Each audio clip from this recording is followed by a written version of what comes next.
Hello everybody, we just finished watching the 8th episode of the Bleach 1000-Year Blood War arc, and hey, I've got some thoughts on it. So as always, let's get started.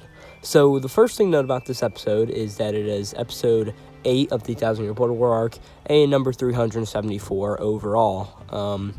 This episode's title is The Shooting Star Project Zero Mix. Interesting title, very long, and well, Zero Mix. We'll get into what that Zero Mix means here later. This episode covers chapters 115 of the manga to 519. So 5 chapters, not 4 like we did last time. Sorry if I cough a little bit during this. I'm still not 100% back up and running. And also sorry if you hear any other sounds in this. I'm trying to record this when I can, right? And still get it up on time on the day it should. We start off this episode with the 4th Division, right? Pretty much this is Isane and Unohana pretty much going over what the last thing the captain told him to do was, and of course this was to stay and not fight whatsoever, and well, that's what they've been doing here while the first invasion was going on, right? At this point, we see this massive crater where, Yamamoto and Yuhabak and later Ichigo and Yuhabak fought, right? And there's this massive crater here, Shunsui standing around it. And in this crater, we get the title drop to episode, really cool place to put it. At this point, we get the opening, which is Scar by Tatsuya Kitane, right? It's the opening, same thing as normal, right? At this point, we pretty much cut to inside the Squad 4 barracks as everybody's getting healed, right? Ichigo has gotten a note from Urahara that everybody's doing fine, right? And we see a bunch of characters in there like Ikaku, we see Hinata, we see Shinji in there, right? And they're all just sort of being shown off doing what they do best, right? At this point, Ichigo gets called to Rukia and Renji's room, where, of course, he sees that both of them are surviving, but not quite in the best of shape, right? There's some Rukia and Ichigo banter as all of this goes on. Shinji's in there with him. Shinji just says a few things, right? Ichigo gets called to Mayuri Kurasuchi's office to talk about his Zanpakuto, right? And then Rukia and Shinji talk, and Rukia's like, we know Ichigo tried his best, and there's something else on his mind. Of course, they don't know the whole Quincy revelation yet. At this point, we pretty much get a bunch of people looking at Yamamoto's Zanpakuto, right? All of the captains of the 13 Court Guard squads, and they're all standing there sort of reminiscing on what is going on, right? Soifone makes a note after a messenger comes in, letting them know that both Byakuya and Kenpachi are still alive, but in very critical condition, right? And at this point, we figure out that Soifone is very upset about everything going on, and there's a whole disagreement about the captains being, some of them are sort of not as somber Soifone, but they're all very upset, right? At this point, Shunsui comes in, says some stuff, right? And at this point, we go back to Ichigo and Mayuri, right? We learn some important information about Bankais and Shikais, right? A Shikai can be repaired, but a Bankai cannot. It's pretty much long short of it, right? Some very important stuff for the lore of this world, and that also means that Ichigo's sword cannot be fixed. Right?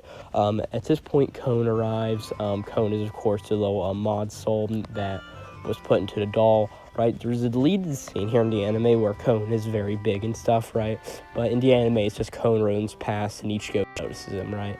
It's a pretty fine thing for what sort of has to be, right? The Zero Squad appears at this point, and of course the Zero Squad is somebody we don't know, right? And there's a massive announcement of the Soul Society that this Zero Squad is going to come and help the Soul Society, right?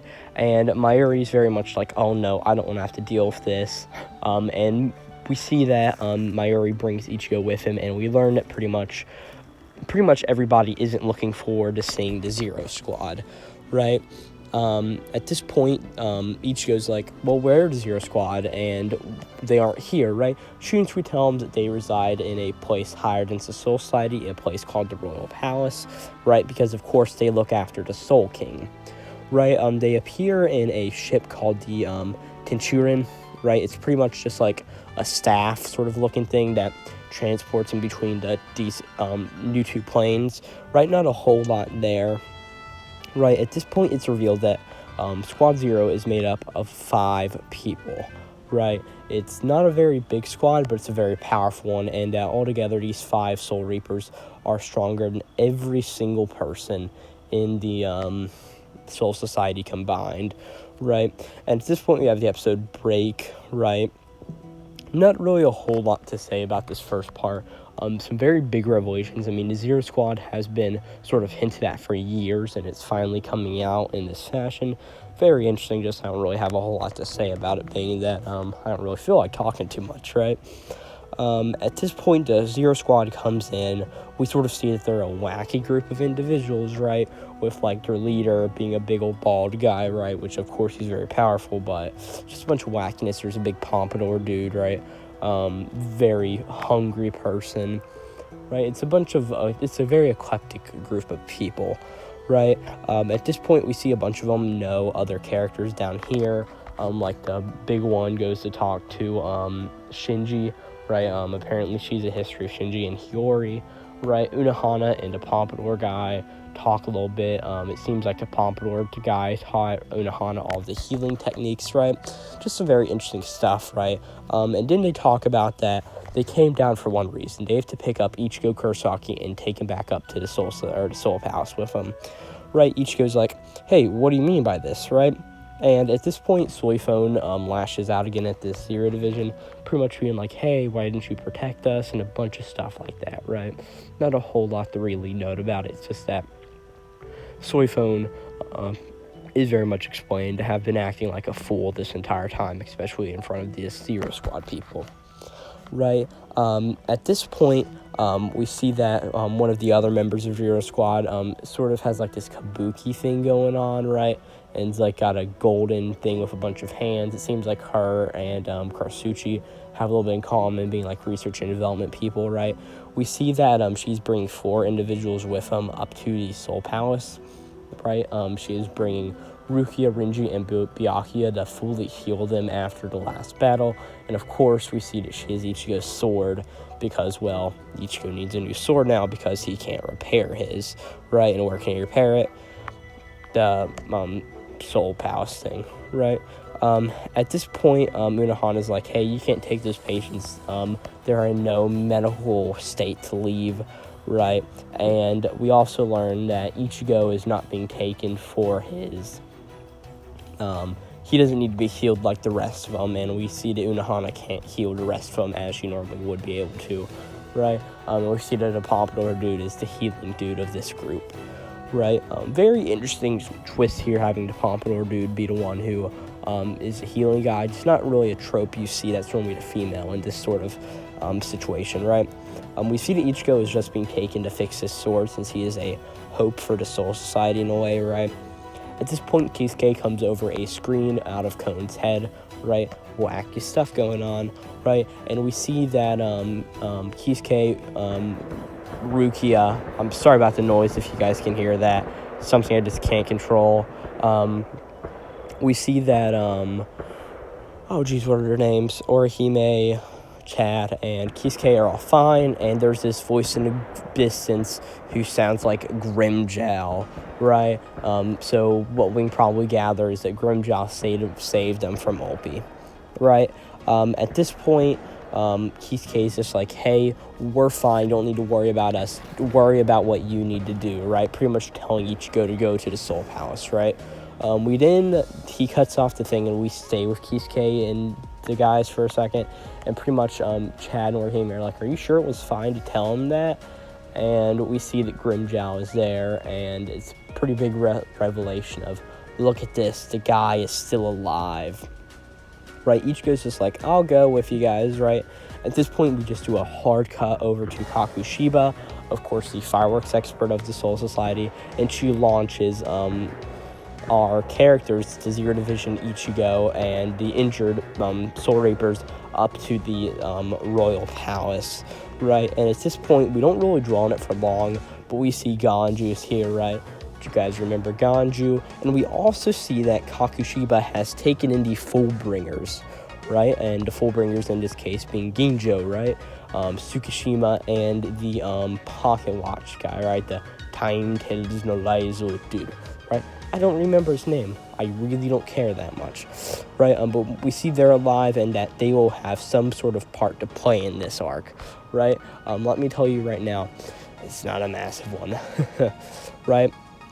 At this point, they've all arrived up in the Soul Palace, right? Ichigo sort of makes a remark about how weird the place looks, and also he makes a remark about, oh, this is the place that Aizen was supposed to be going to, right? Let's say he needed an Oaken, and then he asks the main guy, hey, where's this Oaken? Because Aizen needed to get it here, but we didn't need it. And we learn that the Oaken is the Zero Division's bones, right? So what Aizen was trying to do is he was trying to create one of the Zero Squad members with his own spiritual pressure, right? We also didn't get a thing there from the Kabuki-looking lady who is like, so if you think Aizen is pure evil, let me just tell you, these Quincy's are so much more worse, right? So even bigger bad now for the final arc. What are we gonna do, right? At this point, we get explained the levels of the Royal Palace, right? We have the entrance gate. We then have these 5 islands that each of these Zero Captain members stay on, and then we have the Soul Palace where the Soul King resides, right?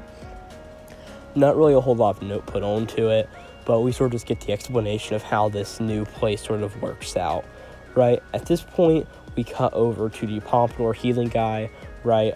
He is in a hot spring with our characters, and who's his face, Ichigo, right? There's a bunch of cut content here where everybody's just going on about it. They make jokes about Rukia floating in the water, ha ha ha, right? Just not really a whole lot to say here, right? We learned pretty much what these hot spring functions are. There's 2 hot springs. There is a white hot spring and a red hot spring. Pretty much the white hot spring sucks all of the people out of their spiritual pressure and blood, right? And replaces it with water. And then the red one replaces them with good blood and good spiritual pressure, and you got to keep doing it to get fully healed, right? And at this point, we learn this guy's name. The Pompadour dude is the hot spring demon, Tinjiro Kirji, right? So we meet Tinjiro, and at this point, the ending play is, of course, it's Salahate by Senrin. And then to end the episode off, we get a shot of Ichibei, the, what's it called?